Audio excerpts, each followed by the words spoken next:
everybody. We are back. You know, my first guest from his years on Law and Order. Starting Friday, he can be seen with Halle Berry in Catwoman. Please welcome Benjamin Bratt.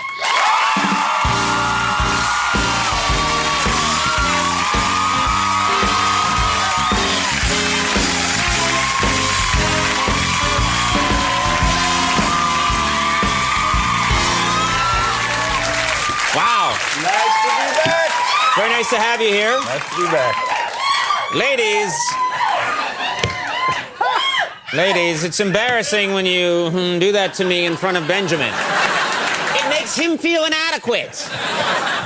You notice how we consulted with Isaac Mizrahi in the back to make sure that we were color coordinated. Look at this. We actually look like... It would be amazing if that much thought was put into this show. Let's talk to Dick Wolf.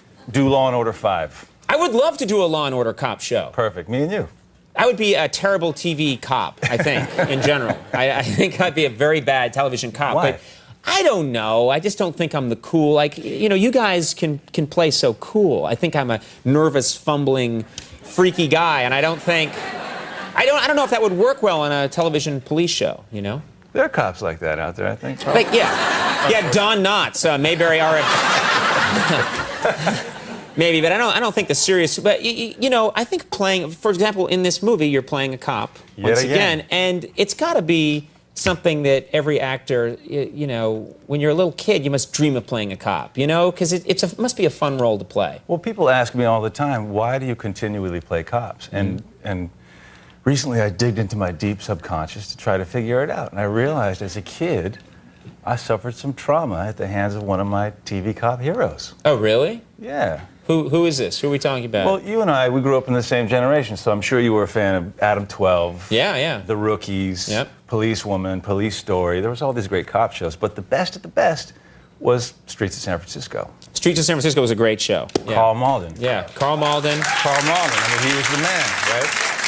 Carl Malden he was such a cool policeman. He didn't look like your standard television cop. He had like the fedora and the big nose, but he was very cool. So there was all of that, plus it was shot in my hometown. I was born and raised in San Francisco. So I remember a story. I was about 10 years old, and they actually were shooting on location in a house in my neighborhood. And for about 3 hours, me and a bunch of kids waited outside for Carl Malden and Michael Douglas to come out. Finally, he emerged, and we all gathered around him, and I ran up to him and said, Mr. Malden, can I have your autograph, please? Sure, kid. He got into his LTD and drove right off. Really? Yeah. What a swift move. Sure, kid, and then you jump right in a car and take off? Yeah, so... That's terrible. So about, I don't know, maybe about 5 years ago, I ran into an old-time makeup artist who I told the story to, and he said, that's funny, that doesn't sound like Carl. And then about a year ago, I ran into him again. And he said, I got a funny story for you. I actually ran into Carl Malden, and I told him that story that you told as a little kid, and how he, you know, jumped into the car and basically dissed you. And I said, oh, yeah, well, what did he say? Did he have an autograph for me? He goes, no, who the is Benjamin Bratt? Boom!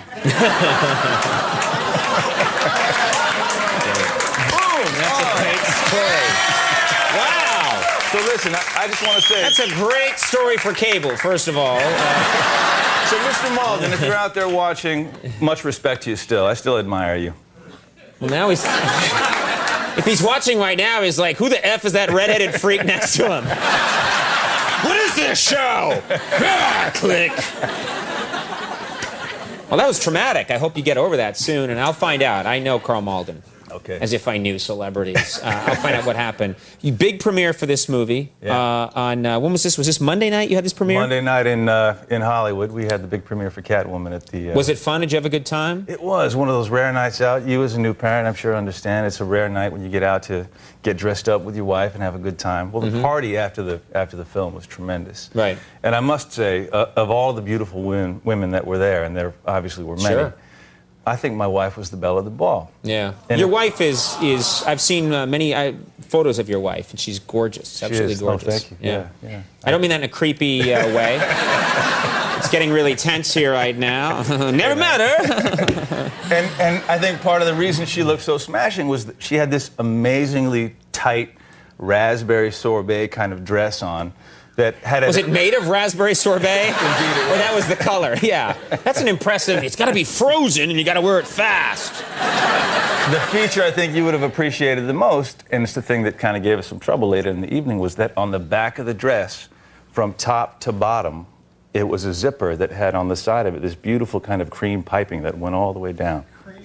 Yeah. You're making me hungry. Then there were cookies. So here's what happened. We were at the ArcLight Theater, and the party for the premiere was up on top of the top level of the outdoor parking lot. So because it was an outdoor party, there were porta potties set up everywhere. Right. So before we decided to enter into the fray, she said, honey, let me make a pit stop. So she went into the porta potty. She was in there for an awfully long time, and all of a sudden I hear, honey, can you come in here and give me a hand? So I opened the door, went in. The zipper from the bottom up, bzzz, completely opened. Now, so the whole dress is just... it's like a backward shirt at this point. Right. Here's the real problem. She had not a stitch of clothing on underneath, not a pair of underwear, not a bra. This story's getting better by the second. This story started, and I'm like, a pretty good story. That story's great. That's what I thought. She's completely naked now in the porta potty. Yeah, you know...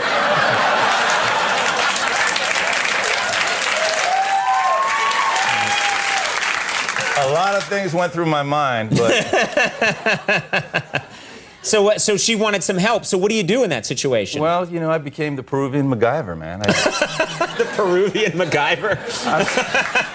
I'm sitting on the toilet seat down, and I'm here like this in a flop sweat in my suit. You know, we're in a 3-by-3 foot box, basically. Yeah, tight space. And with...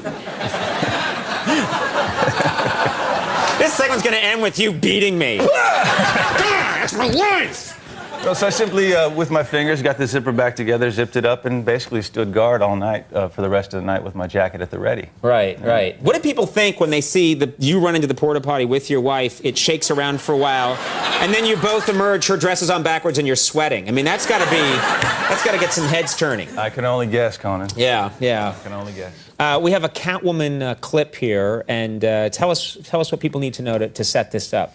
This is actually, you're in this scene, I don't think you're with Catwoman, you're with her alter ego. I played Detective Tom Lone in the film, and he is falling in love with a woman by the name of Patience Phillips, a somewhat shy, lacking confidence graphic artist who, unbeknownst to him, is also Catwoman. So in this scene, it's one of their first dates together, and he's getting to know her, and she has a particular liking for raw fish. Raw fish. All right, let's take a look at this clip from Catwoman.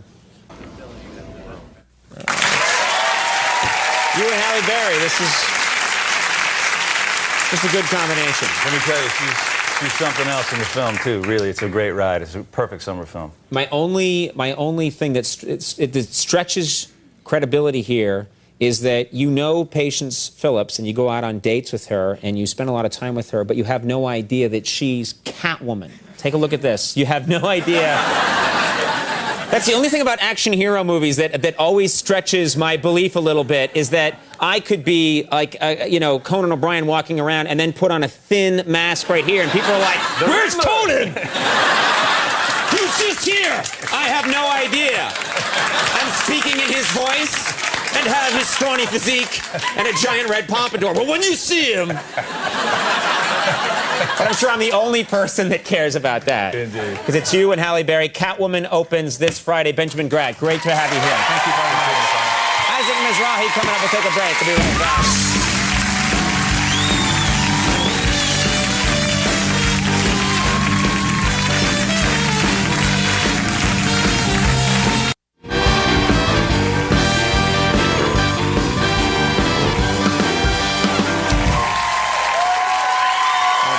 Tonight.